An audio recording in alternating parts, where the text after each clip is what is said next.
आज हम सिंपल कुर्ती बनाने वाले हैं और 160 सेंटीमीटर यानी 1.5 मीटर से थोड़ा ज़्यादा ये मैंने साड़ी का ही कपड़ा लिया हुआ है। और ये भी मैंने उतना ही 160 सेंटीमीटर यानी 1.5 मीटर से 10 सेंटीमीटर ज़्यादा ये भी मैंने साड़ी का ही कपड़ा लिया हुआ है। ये कपड़ा मैंने इस साड़ी से कट किया हुआ है और ये कपड़ा मैंने इस साड़ी से कट करके लिया हुआ है। अब जो अस्तर के लिए हमें कपड़ा रखना है उसे मैंने पहले ले लिया है और इस तरह से फ़ोल्ड कर लिया है। इस ओर बॉर्डर थी, बॉर्डर को मैंने कट कर लिया है और इसे फ़ोल्ड कर लिया है। अब हमारी जो कुर्ते की लंबाई है ये हम पटियाला के साथ की बना रहे हैं, इसलिए लंबाई मैंने कम रखी हुई है। यहाँ पे 29 इंच ही हमें लंबाई चाहिए, लेकिन फिर भी इतना भाग नीचे से फोल्डिंग के लिए और ऊपर से सिलाई के लिए रहेगा। अब हमें कपड़े को इस तरह से फ़ोल्ड करना है। अब हमें फ़ोल्ड कितना करना है, हमें सीट घेर का नाप लेना होता है। सीट घेर है यहाँ पे 40 इंच, तो 40 इंच का चौथा हिस्सा हुआ 10 इंच।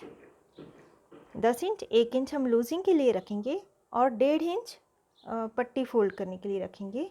तो यहाँ पे 12.5 इंच हमें लेना होगा, यानी जो भी सीट घेर हो उसका चौथा हिस्सा और उसमें 2.5 इंच हमें प्लस कर लेना चाहिए। इतना हमें फ़ोल्ड कर लेना है। फ़ोल्ड करने के बाद एक्स्ट्रा हिस्से को हमने कट करके हटा लेना है। अब यहाँ से हम पहला निशान लगाएंगे 7 इंच पर, दूसरा निशान लगाएंगे हम 14 इंच पर और तीसरा निशान हम लगाएंगे 21 इंच पर, 21 इंच पर। और अब लाइन ड्रॉ कर लेनी है। अब हमने तीनों लाइनें ड्रॉ कर ली हैं, चेस्ट लाइन, वेस्ट लाइन और हिप लाइन। अब यहाँ से हम शोल्डर का नाप लेंगे। शोल्डर है यहाँ पे 14 इंच, तो 7 इंच पर मैं मार्किंग कर रही हूँ, इसका आधा होता है 7। और यहाँ से इस तरह से इस लाइन तक इसे मिला लेना है। अब यहाँ से हमें चेस्ट का नाप लेना है। यहाँ पे जो चेस्ट साइज़ है वो है 34, तो इसका चौथा हिस्सा हुआ 8.5। इसमें 2 इंच हमें मिलाना है, 1 और ये 2 इंच मिलाने के बाद 10.5 पर मैं मार्किंग कर रही हूँ। क्रॉस में टेप रखनी है और इस तरह से 1.25 इंच, 1 इंच से थोड़ा ज़्यादा मार्किंग कर देनी है और इसे गोलाई दे देनी है। और ये वाला जो कोना था यहाँ से हमें 1.25 इंच, 1 इंच में थोड़ा कम, इस तरह मैंने लाइन ड्रॉ कर ली है। और अब यहाँ से भी हमें क्रॉस में टेप रखनी है, 1 इंच मार्किंग कर लेनी है और इसे भी गोलाई दे देनी है। अब ये वाला जो भाग होगा ये सामने का होगा और ये वाला पीठ की ओर का होगा। अब यहाँ से हम कमर का नाप लेंगे। कमर है हमारी 28 इंच, इसका चौथा हिस्सा हुआ 7 इंच। इसमें भी हम 2 इंच मिलाएंगे, 1 और ये 2 इंच मिलाने के बाद 9 इंच पर मैंने लाइन ड्रॉ की है। अब यदि यहाँ से इस तरह से क्रॉस में लिया जाए तो ये काफ़ी ज़्यादा क्रॉस में आ रहा है, इसलिए यहाँ से 1 इंच मैं इसे बड़ा कर लेती हूँ, यानी थोड़ा सा ही क्रॉस में रहेगा इस तरह से। और अब यहाँ से 3 इंच पर मैंने एक निशान दिया और यहाँ ये जो निशान दिया है इस तरह से हमें रखना है 3 इंच और ऊपर की ओर हमें जाना है 3 इंच। इस तरह से मैंने लाइन ड्रॉ की आड़ी और नीचे की ओर भी हमें 3 इंच आना है, यानी ये 6 इंच तक। इस तरह से मैंने यदि नाप लूँ तो ये 3 इंच हो रहा है ना। यानी इस तरह से हमने नाप लिया 3 इंच, फिर इस तरह से हमने नाप लिया 3 इंच और इस तरह से हमने नाप लिया 3 इंच। यदि आप चाहे तो 3.25 पर भी ले सकते हैं, मैंने 3 इंच पर लिया हुआ है। अब यहाँ से हम टक्स लगाएंगे इस तरह से, ये 1/2 इंच, इस ओर 1/2 इंच, इस ओर 1/2 इंच, यानी 1 इंच इस तरह आ जाएगा। ये जो 1 इंच हमने यहाँ से बढ़ाया है तो ये 1 इंच यहाँ से कम हो जाएगा। अब यहाँ से हम सीट घेर का नाप लेंगे हिप लाइन पे। तो यहाँ पे सीट घेर है 40 इंच, इसका चौथा हिस्सा हुआ 10 इंच। 1 इंच हम लूजिंग के लिए लेंगे और पट्टी जो हम फोल्ड करेंगे 1.25 इंच या 1.5 इंच भी लिया जा सकता है। तो यहाँ पे 1.5 इंच ही मैं ले लेती हूँ, यानी पूरा भाग हो जा रहा है। इसके बाद इस तरह से हम लाइन ड्रॉ कर लेंगे और ये हमारी फिटिंग की लाइन होगी और यहाँ से 1 इंच। अब पहले ये जो बाहरी वाले हिस्से हैं इन्हें मैं कट कर लेती हूँ और इसके बाद एक पल्ला हटाकर हम ये वाला भाग कट करेंगे। अब हम गले की भी मार्किंग कर लेंगे। इस तरह से मैंने 3 इंच पर निशान लगाया और इस तरह से 4 इंच पर सामने वाले गले के लिए एक बॉक्स बना लेना है। यदि आप चाहें तो सीधे इसे शेप दे सकते हैं। बॉक्स बनाने के बाद थोड़ा आसान हो जाता है। इस तरह से क्रॉस में हमने टेप रखी और 1 इंच पर निशान लगा लिया और इसे हमने ये गोलाई दे दी। और पीछे वाला गला 3 इंच पर बना सकते हैं हम।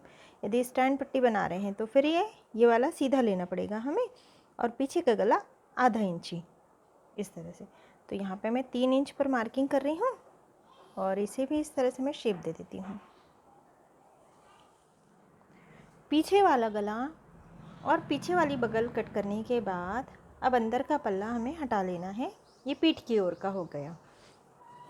और अब इस पल्ले को फिर से फोल्ड कर लेना है और अब इस गले को और इस बगल को भी कट कर लेना है। और जो मैंने निशान लगाया है इस ओर, बिल्कुल ऐसा ही निशान हमें इस ओर भी मार्किंग करके लगा लेना है। इस तरह 3 इंच, फिर इस तरह 3 इंच, इस तरह 3 इंच, और पीठ वाला जो भाग है उसमें भी हमें इसी तरह से निशान लगा लेना है। कुर्ते के कपड़े पर अस्तर का कपड़ा रखकर हमने थोड़ा बड़ा बड़ा सही से कट कर लिया। इसके बाद इसमें पिनें लगा ली हैं। गले के पास से अब हमें सिलाई लगाकर फिर एक्स्ट्रा कपड़ा कट कर लेना है और इस कपड़े को, अस्तर के कपड़े को पीछे की ओर पलटा देना है। पीछे की ओर पलटाने के बाद फिर से इसी तरह से पिन लगा लेनी है और फिर साइड वाले हिस्से में भी सिलाई लगाकर एक्स्ट्रा कपड़े को कट कर लेना है। इसी तरह से मैंने इस पीछे वाले पल्ले में भी पिनें लगा ली हैं। अस्तर को जोड़ने के बाद हमने यहाँ पे टक्स भी ले लिए हैं। अब इस भाग को हमें सीधा कर लेना है और इस भाग पर जो हमने दूसरा पल्ला रेडी करके रखा हुआ है इसे हमें उल्टा रख देना है और दोनों कंधों में सिलाई लगा लेनी है। अब ये जो डबल कपड़ा बचा हुआ था कुर्ती कट करने के बाद, इसे इस तरह से फोल्ड कर देना है 9 इंच, यानी ये जो नाप है ये 9 इंच का होना चाहिए। फोल्ड करने के बाद अब मैं इसे इस तरह से ले लेती हूँ। लंबाई का नाप लेंगे। हमारी बाही की लंबाई है 15 इंच और यहाँ पे ये लगभग 1.25 इंच ज़्यादा है। इसे ऐसे ही रहने देना है हमें। और अब एक सीधी लाइन मैंने ड्रॉ कर ली है और अब यहाँ से हमें नाप लेना है 3.5 इंच, 3.5 इंच। यहाँ से 2 इंच बिल्कुल सीधे और फिर इसे शेप दे देनी है। और ये जो बीच वाला हिस्सा है इन दोनों के बिल्कुल बीच वाला हिस्सा, यहाँ से आधा इंच हम इस तरह ले लेंगे और इसे भी हमें शेप दे देनी है। ये वाला हिस्सा आगे का होगा, ये वाला पीठ की ओर का होगा। और यहाँ से मैं नाप लेती हूँ 6 इंच, 6 इंच, और इसे भी इस तरह से हमें शेप दे देनी है, कट कर लेना है। इतना भाग कट करने के बाद अब इसे खोल लेना है, यानी इस तरह से इसे खोल लेना है। दोनों बाही अलग अलग हो गई है। बराबर रख के अब ये वाला हिस्सा हमें कट कर लेना है। ये वाला हिस्सा आगे की ओर जुड़ेगा और ये वाला पीठ की ओर पीछे जुड़ेगा। अब ये वाला भाग भी हमने कट कर लिया है और फिर से एक बार फोल्ड कर लेना है और बीच में एक कट दे देना है और फिर अब हम बाही को कुर्ते में जोड़ेंगे। अब ये जिस ओर का गला बड़ा हमने कट किया है ये वाला भाग आगे का है और ये वाला भाग पीछे का है। तो जो आगे वाला भाग है इसमें छोटा वाला भाग जॉइंट होगा। तो इस तरह से हमें रखना है और 2 सिलाई लगाकर बाही दोनों ओर जोड़ लेनी है। दोनों ओर बाही जोड़ लेने के बाद अब इसे फोल्ड कर लेना है और बाही से लेकर यहाँ तक, यानी जहाँ पे हमने बाही जोड़ी है यहाँ से 7 इंच तक हमें किनार से सिलाई लगा लेनी है। मैंने अस्तर में भी नीचे की ओर 2 बार फोल्ड करके सिलाई लगा ली है और मेन फैब्रिक में भी 2 बार फोल्ड करके सिलाई लगा ली है। अब पहले मैंने यहाँ तक सिलाई लगा ली है, बाही से लेकर यहाँ तक। इसके बाद फिटिंग के लिए मैंने मार्किंग कर ली है। अब यहाँ से यहाँ तक सिलाई लगा लेनी है और इसके बाद ये वाला हिस्सा तो हमने पहले ही फोल्ड करके रखा था, आगे का भी और ये पीछे वाला भी। तो फिर बस इस तरह से यहाँ तक सिलाई लगाने के बाद इस तरह से लेकर एक बारीक टाका लेकर पहले यहाँ सिलाई लगा लें, दूसरी ओर भी यहाँ सिलाई लगा लें और इसके बाद इस पट्टी को फोल्ड करते हुए यहाँ से यहाँ तक सिलाई लगा लेनी है और फिर इस तरह से सिलाई लगाते हुए इस भाग को भी फोल्ड करके यहाँ से यहाँ तक सिलाई लगा लेनी है।